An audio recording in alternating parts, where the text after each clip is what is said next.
షేక్ అన్వర్ గారి millionaires wealth creation workshop November 20న నిర్వహిస్తున్న ప్రోగ్రాంలో జాయిన్ అవ్వాలనుకుంటే వెంటనే సంప్రదించండి. నమస్కారం అలగరి రవీంద్రనాథ్ గారు. నమస్తే అండి సిరి గారు. సరే, ఎక్కువగా చాలా మంది ఇప్పుడు ప్రాపర్టీ కొనేటప్పుడు అది ల్యాండే కావచ్చు, ఇల్లే కావచ్చు, వాళ్ళ పేరు మీద కన్నా ఇంట్లో ఉండే మహిళల పేరు మీద కనుక రిజిస్ట్రేషన్ చేసుకుంటే చాలా రకాల బెనిఫిట్స్ ఉన్నాయి అని ఎక్కువ మంది అదే ప్రిఫర్ చేస్తున్నారు. ఎలాంటి బెనిఫిట్స్ ఉన్నాయి సార్? ప్రాపర్టీ ఏదైనా సరే, ఇల్లా, స్థలమా, అపార్ట్మెంటా, లేకపోతే కమర్షియల్ కాంప్లెక్సా, అందులో ఏదైనా కమర్షియల్ స్పేసా, ఏదైనా సరే గుర్తుపెట్టుకోండి డియర్ ఫ్రెండ్స్, ప్రాపర్టీని కొనుక్కునేటప్పుడు మీ ఇంట్లో ఉన్నటువంటి మహిళలు అంటే మీ భార్య కావచ్చు, అమ్మ కావచ్చు, చెల్లి కావచ్చు, అక్క కావచ్చు, వీళ్ళ పేరు మీదుగా రిజిస్ట్రేషన్ చేసుకోవడం వల్ల చాలా రకాల బెనిఫిట్స్ అయితే ఉన్నాయి. అంటే మహిళల పేరు మీదుగా రిజిస్ట్రేషన్ చేసుకోవడం అన్నది ముఖ్యంగా ఇటీవల కాలంలో బాగా పెరుగుతూ ఉంది. అర్థం చేసుకుంటున్నారు. మహిళా సాధికారిత అన్నటువంటి పేరు మీదుగా మహిళల యొక్క పేరు మీదుగా రిజిస్ట్రేషన్ చేయడం కోసం కూడా ప్రభుత్వాలు అనేక రకాలుగా ప్రోత్సాహాలు కూడా అందజేస్తుంది. ఈ వీడియో ద్వారా మనం ప్రత్యేకంగా మహిళల పేరు మీదుగా రిజిస్ట్రేషన్ చేసుకోవడం వల్ల ప్రాపర్టీస్ని ఏ రకమైన బెనిఫిట్స్ ఉంటాయన్నది మనం కాస్త తెలుసుకునే ప్రయత్నం చేద్దాం. సిరిగారు, ముందుగా స్టాంప్ డ్యూటీ అంటే ఒక ప్రాపర్టీని రిజిస్ట్రేషన్ చేసుకునేటప్పుడు స్థలానికి, అదేవిధంగా కమర్షియల్ స్పేస్ కావచ్చు, ఇతరత్ర ఏదైనా ఉండేటప్పటికి గవర్నమెంట్కి మనం స్టాంప్ డ్యూటీ చెల్లిస్తాం. స్టాంప్ డ్యూటీ అనేది ఫర్ ఎగ్జాంపుల్ ఒక స్థలాన్ని మనం ప్రాపర్టీ చేసుకున్నట్టయితే తెలంగాణ కానీ ఆంధ్ర ప్రాంతాల్లో దీన్ని 7%, 6.5 to 7% మనం రిజిస్ట్రేషన్ ఛార్జెస్ అని మనం పే చేస్తాం. అదే మహిళల పేరు మీద రిజిస్ట్రేషన్ చేసుకుంటే 1% డిడక్షన్ ఉందనే విషయం మీకు తెలుసా? సో డెఫినెట్గా 1% డిడక్షన్ వస్తుంది. అంటే 5% వరకు, అంటే 6% వరకు మీకు రిజిస్ట్రేషన్ అయ్యే ఛాన్సెస్ ఉంటుంది మహిళల పేరు మీదుగా ప్రాపర్టీ రిజిస్ట్రేషన్ చేసుకున్నట్లయితే. ఇట్లాంటి స్టాంప్ డ్యూటీ నాట్ ఓన్లీ ఒక ఏపీ, తెలంగాణ ఒకటి కాదు, ఇటీవల వెస్ట్ బెంగాల్, ఢిల్లీ, యూపీ, మహారాష్ట్ర, తమిళనాడు ఈ ప్రాంతాల్లో కూడా మహిళల యొక్క సాధికారిత అనేటువంటి పేరు మీదుగా ప్రోత్సాహాలను కూడా అందజేస్తుంది. కాబట్టి స్టాంప్ డ్యూటీ విషయంలో మీకు 1% చేంజ్ అవుతుంది. అంటే 1% అన్నది మీరు ప్రాపర్టీ వాల్యూ పెరిగే కొద్దీ ఆ యొక్క డిఫరెన్స్ అమౌంట్ ఎంతో మీరు లెక్కలు వేసుకుంటే మీకే తెలుస్తుంది. కనిపించడానికి ఇది 1% అన్నట్టు ఉంటుంది, కానీ టోటల్ ప్రాపర్టీ వాల్యూ పెరిగే కొద్దీ దాని డిఫరెన్స్ కూడా చాలా పెద్ద మొత్తంలో ఉండే అవకాశం కూడా ఉంటుంది. ఇది ప్రధానంగా స్టాంప్ అండ్ రిజిస్ట్రేషన్ ఛార్జెస్ విషయంలో. నెంబర్ 2 విషయానికి వచ్చినట్టయితే ప్రభుత్వం యొక్క ప్రోత్సాహకాలు ఏమన్నా. ఉదాహరణకి పిఎంఏవై అని పథకం ఉంది. అంటే ప్రధానమంత్రి ఆవాస్ యోజన అనేటువంటి ఒక పథకం ఉంది.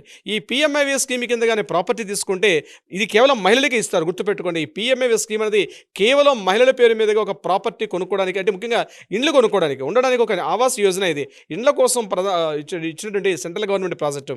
దీని కింద లబ్ధిదారులు ఎవరైతే ఉంటారో అప్లై చేసుకుంటే అప్ టు 2.5 lakhs వరకు కూడా, అంటే ప్రాపర్టీ వాల్యూలో 2,50,000 రూపాయల వరకు కూడా సబ్సిడీ, అంటే రాయితీ వచ్చే విధంగా కూడా పిఎంఏవై ఉంటుంది. అంటే ఇక్కడ ఆదాయ మార్గం ఒకవేళ హస్బెండ్ చూపించినప్పుడు కూడా మహిళల పేరు మీదుగా రిజిస్ట్రేషన్ చేసుకుంటే అక్కడ గవర్నమెంట్ ఇమీడియట్గా 2.5 లక్షల రూపాయల వరకు మ్యాక్సిమం మనకి సబ్సిడీ వచ్చే అవకాశం ఉంటుంది. ఇటీవల కాలంలో పిఎంఏవై కింద చాలా వరకు ఇల్లు కూడా తీసుకుంటున్నారు. ఇక్కడ ఎందుకు ప్రభుత్వం సబ్సిడీ ఇస్తుందంటే మహిళలు అనే వాళ్ళు ఖచ్చితంగా ఈఎంఐలు చెల్లించగలుగుతారు అన్నది ఒక ప్రభుత్వం యొక్క ఒక చాలా విషయాల్లో చాలా ప్రూవ్ అయింది. అంటే వేరే వాళ్ళ మగవాళ్ళు చేసేదానికన్నాను ఆ మహిళల యొక్క పేరు మీద చేసుకోవడం వల్ల ఖచ్చితంగా వాళ్ళకు ఒక డిసిప్లిన్ లైఫ్ స్టైల్ ఉంటుంది.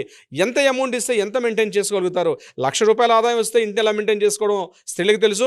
ఇంట్లో భర్త ఒక 10,000 రూపాయల ఆదాయం తెస్తూ కూడా ఆ 10,000 రూపాయల ఆదాయంతో కూడా ఇంటిని నడిపించే శక్తి సామర్థ్యాలు ఒక హోమ్ మినిస్టర్ అంటాం, ఆ ఇంట్లో ఉన్న స్త్రీలకి దాన్ని నడిపించే శక్తి మహిళలకు ఉంటుంది. కాబట్టి ఖచ్చితంగా మహిళల పేరు మీదుగా ప్రాపర్టీ రిజిస్ట్రేషన్ చేస్తే బాగుంటుంది ఉద్దేశంతో, అంటే వాళ్ళకి నమ్మకం ఉంటుందనే విషయంతో మహిళలకు అందించే విషయంలో ప్రోత్సాహాలు చేస్తున్నారు. ఇది ప్రభుత్వ సబ్సిడీ. ఇక మూడోది ట్యాక్స్ డిడక్షన్స్ ఉంటాయి. అంటే ప్రాపర్టీ మనం చెల్లించేటప్పుడు ప్రాపర్టీ మీద మనకి ఎంతవరకు ఉంటుంది, అంటే ఇక్కడ జాయింట్ ప్రాపర్టీస్, అంటే హస్బెండ్ అండ్ వైఫ్ పేరు మీదుగా ఇద్దరి పేరు మీదుగా ప్రాపర్టీ రిజిస్ట్రేషన్ చేసుకుంటే కూడా మనకి ట్యాక్స్ బెనిఫిట్స్ కూడా వస్తాయి. ఇండివిజువల్గా ట్యాక్స్ మనం అప్లై చేసేటప్పుడు ట్యాక్స్ బెనిఫిట్స్ కూడా రెగ్యులర్గా మనం ఇచ్చిన దాంట్లో కూడా మనకు ఒక 1% వరకు ట్యాక్స్ డిడక్షన్ వస్తుంది. ఇది కాకుండా సెక్షన్ 18CC నుంచి మనకి ఇన్కమ్ ట్యాక్స్ నుంచి కూడా మనకి రాయితీ వచ్చే అవకాశం కూడా ఉండే అవకాశం కూడా ఉంటుంది. అయితే ఇక్కడ గుర్తుపెట్టుకోండి, ఏ మహిళ పేరు మీద అయితే ప్రాపర్టీ తీసుకుంటున్నాం ఆ మహిళకి ఆదాయ మార్గం అయితే తప్పనిసరిగా ఉండాల్సిన అవసరం ఉంటుంది. అప్పుడు మాత్రం ఇన్కమ్ ట్యాక్స్లో మీకు సబ్సిడీ వచ్చే అవకాశం ఉంటుంది. ఇది ట్యాక్స్ రిడక్షన్ సంబంధించి. ఇక 4th పాయింట్ మనం చెప్పుకోగలిగితే లీగల్ ప్రొటెక్షన్. అంటే ప్రాపర్టీ ఇంట్లో ఉన్నటువంటి ఆడవాళ్ళ పేరు మీదుగా రిజిస్ట్రేషన్ అయినట్లయితే ప్రాపర్టీని భాగ పంపకాలు చేసుకున్నప్పుడు కానీ ఇతరత్ర సంబంధించిన విషయాల్లో కొంత వివాదాలకు లోను కాకుండా ప్రాపర్టీని లేడీస్ పేరు మీద ఉంటే చాలా వరకు ఉపయోగపడే అవకాశం ఉంటుంది. అంటే భవిష్యత్తులో ఆ ప్రాపర్టీ పేరు మీద ఆ స్త్రీకి సంబంధించి ఇవ్వడం వల్ల ఇటువంటి వాద్య అంటే లీగల్ పరంగా ఇటువంటి వివాదాలు లేకుండా ఏదైతే సెక్షన్స్ ఉంటాయో ప్రాపర్టీని కూడా ఈజీగా విభజించే అవకాశం ఉంటుందని చెప్పి కూడా ప్రభుత్వాలు ఎక్కువగా ఈ లీగల్ ప్రొటెక్షన్స్ ఇస్తున్నాయి. ఇది కాకుండా హౌసింగ్ లోన్స్ అంటే ప్రాపర్టీని హౌసింగ్ లోన్స్ కిందకి వెళ్ళేసరికల్లా బ్యాంక్స్ ఏం చేస్తున్నాయంటే మ్యాక్సిమం 8.5% ఉన్నటువంటి ఏదైతే హోమ్ లోన్ ఇంట్రెస్ట్లు ఉంటాయో అది ఒక 20 years వరకు మనం టెన్యూర్ తీసుకునేటప్పుడు మహిళల పేరు మీద తీసుకుంటే అప్ టు 1%, 0.1% నుంచి 0.5%, 0.8% వరకు కూడా బ్యాంకులతో ఒక్కొక్క బ్యాంక్ నుంచి ఒక బ్యాంక్ వరకు కూడా ఇచ్చే అవకాశం కూడా ఉంటుంది మహిళల పేరు మీదుగా హౌసింగ్ లోన్స్ తీసుకునేటప్పుడు. అంటే ప్రభుత్వ పథకాలు కావచ్చు, హౌసింగ్ లోన్స్ కావచ్చు, ఇతరత్ర ట్యాక్స్ బెనిఫిట్స్ అనేవి ఆయా రాష్ట్ర ప్రభుత్వాలు కావచ్చు, సెంట్రల్ గవర్నమెంట్ ప్రాజెక్ట్ ఇప్పుడు నేను చెప్పే విధాలుగా కూడా అనేక రకాల బెనిఫిట్స్ వస్తున్నాయి. ప్రధానంగా మహిళల పేరు మీదుగా ప్రాపర్టీ రిజిస్ట్రేషన్ చేసుకోవడం వల్ల ఇప్పుడు నేను చెప్పినటువంటి ఈ 5 రకాల బెనిఫిట్స్ కాకుండా ఇంకొకటి ఇంపార్టెంట్ ఉంటుంది ఏంటంటే అది కబ్జాకు లోనవడం చాలా తక్కువ. అంటే యాక్చువల్గా ల్యాండ్ అంటే ఏంటి, ఏదైనా ప్రాపర్టీ అంటే 3 రకాలుగా మనం అనేక సందర్భాల్లో చెప్పుకున్నాం. ఆ ల్యాండ్కి సంబంధించిన పత్రాలు మన దగ్గర ఉండాలి, ఆ ప్రాపర్టీకి సంబంధించిన పత్రాలు మనవే అని కన్ఫర్మ్ చేస్తూ గవర్నమెంట్ యొక్క రికార్డ్స్లో ఉండాలి. ఈ రెండు కాకుండా ఆ ప్రాపర్టీ మన యొక్క స్వాధీనంలో ఉండాలి. అంటే యాజమాన్యపు హక్కులు ఒకటే కాకుండా ఆ ప్రాపర్టీ అనేది మన యొక్క స్వాధీనంలో ఉండాలి.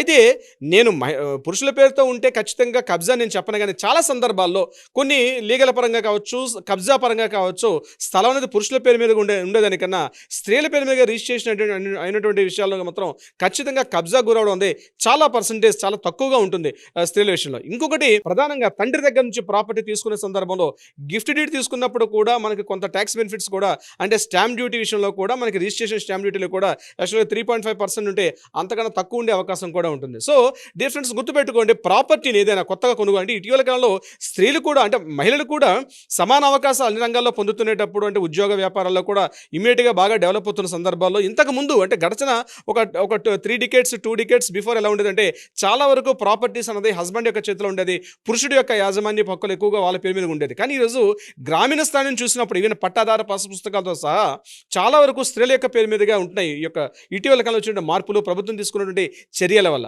సో నేనేమంటానంటే ప్రాపర్టీ ఏదైనా తీసుకుంటే ఇప్పుడు నేను చెప్పినటువంటి అనేక రకాల బెనిఫిట్స్ ఉండే అవకాశం ఉంటుంది కాబట్టి ఏమైనా అవకాశం ఉంటే ముఖ్యంగా జాబ్ హోల్డర్స్ ఇంట్లో ఉన్న భార్య పేరు మీద కావచ్చు, లేకపోతే అమ్మ పేరు మీద కావచ్చు, లేకపోతే తల్లి చెల్లి అక్క వీళ్ళ పేరు మీదుగా ప్రాపర్టీని రిజిస్ట్రేషన్ చేసుకోవడం వల్ల మీకు safety security at the same time ఈ యొక్క బెనిఫిట్స్ కూడా మీకు వచ్చే అవకాశం ఉంటుంది. సిరి గారు, great sir, great information. And అలాగే ఎవరికైనా కూడా ప్రాపర్టీ పరంగా అడ్వైస్ కావాలి అన్న, లేదు వాళ్ళు ఫేస్ చేస్తున్న ఇష్యూస్కి ఒక లీగల్ అడ్వైస్ తీసుకోవాలి అనుకునే వాళ్ళు మిమ్మల్ని అప్రోచ్ అవ్వాలి అంటే ఎలా ఉంటుంది సార్? తప్పనిసరిగా సిరి గారు, దీనికి సంబంధించి కింద స్క్రోల్ అవుతున్న నెంబర్ని కాంటాక్ట్ చేయగలిగితే మన లీగల్ టీం వాళ్ళకి అప్రోచ్ అవుతారు. వారికి కావాల్సినటువంటి సలహా సంప్రదింపులు కూడా ఇచ్చే ప్రయత్నం చేస్తారు. ఇదే కాకుండా ఏదైనా న్యాయ వివాదాలు, ఆర్గ్యుమెంట్స్ కానీ ఇష్యూస్ కానీ ఉంటే కూడా దానికి సంబంధించి కూడా మన వాళ్ళు న్యాయ పరిష్కారం అయ్యే విధంగా ఆ పరిష్కారం చూపే విధంగా కూడా ప్రయత్నం చేస్తారండి. అండ్ అలాగే మీరు చెప్పినట్టుగానే ఇప్పటి నుంచైనా ఎవరైతే ఏ ప్రాపర్టీ తీసుకున్నా కూడా మహిళల పేరు మీద కనుక తీసుకుంటే ఇన్ని అడ్వాంటేజెస్ ఉన్నాయి కాబట్టి చాలా బాగుంటుంది. Thank you sir, thank you so much. Thank you so much Siri గారు.